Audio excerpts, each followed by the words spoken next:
Cette vidéo est la continuité de l'activité 2 que nous venons de traiter à la vidéo précédente. Dans cette vidéo également, nous allons apprendre à traduire des égalités vectorielles un peu plus compliquées en écriture barycentrique. Regardons donc cette activité, cette nouvelle activité que nous avons. Nous avons AG qui est 4 cinquièmes de BA, BG qui est moins 1 demi de AB et moins 2 AG moins 3 AB égale au vecteur G. Ces égalités vectorielles ont la particularité qu'elles ne sont pas directement disposées telles que la formule nous la présente, afin de déterminer les coefficients. Alors, pour pouvoir trouver les coefficients, il faut généralement faire une petite réduction. Nous allons donc apprendre à la lumière de cette vidéo comment est-ce qu'on se comporte quand on est face à une égalité vectorielle qui nécessite des petites transformations pour pouvoir obtenir les coefficients. À la solution, nous avons AG qui est 4 cinquièmes de BA. Ce qu'on remarque, c'est que cette égalité vectorielle est sensiblement égale à celle-ci, à une petite différence.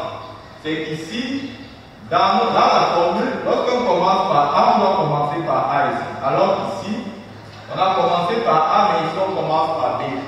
Donc, la première chose qu'il faut faire, il faut transformer notre vecteur BA en AB.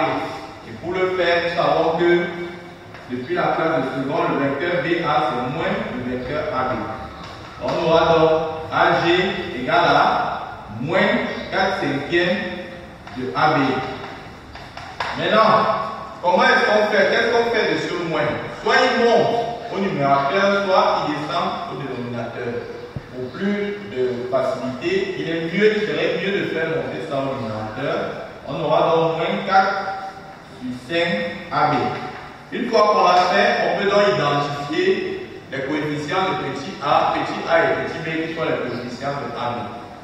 Par rapport à la formule, on nous a enseigné que le numérateur est le coefficient de b, c'est-à-dire moins 4. Et pour déterminer le coefficient de a, vous faites dénominateur moins numérateur, c'est-à-dire 5 moins 4, c'est-à-dire ça va faire 5 plus 4 égale à 9. Le coefficient de a dans ce cas, c'est 9. Pour notre deuxième cas, nous avons BG égale à moins 1 demi de B de AB. Référons-nous également à la formule concernant BG.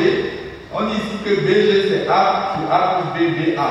Donc ce qu'on constate, c'est que quand on commence ici par B, on commence là par B, alors que dans notre cas, c'est pas le cas. Il faut changer.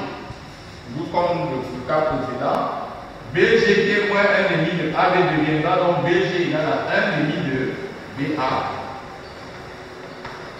Et ici, on identifie le coefficient. Celui-ci égale le coefficient de A qui est 1. Et le coefficient de B, on fait 2 moins 2 qui va donner 1. Voilà. Maintenant, enfin, notre dernier cas, nous avons 2 AG moins 3 AB égale au vecteur 1. Dans la troisième relation qui est sensiblement égale à celle-ci, on constate que dans la troisième relation, le barycentre est le seul point qui est répété 2 fois.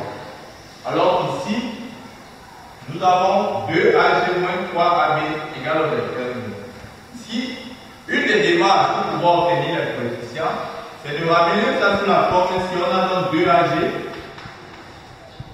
égale à 3 AB. Et ensuite, vous tirez AG, c'est-à-dire AG sera égal à 3 demi de AB. Après l'avoir écrit, on a ramené ça sous la première égalité qui est celle-ci.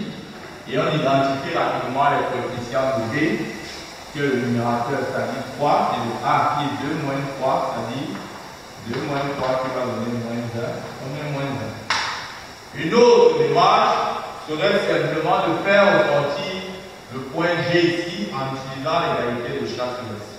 Cela va nécessiter un peu plus de démonstration, de réduction de vecteurs, mais tout compte fait, quand vous allez calculer, vous allez obtenir exactement ces coefficients qui vont. Donc, chaque fois que vous avez une égalité vectorielle et que vous voulez traduire cette égalité vectorielle en écriture barycentrique, vous utilisez simplement cette démarche, une des démarches qu'on a utilisées là, et à coup sûr, vous obtenez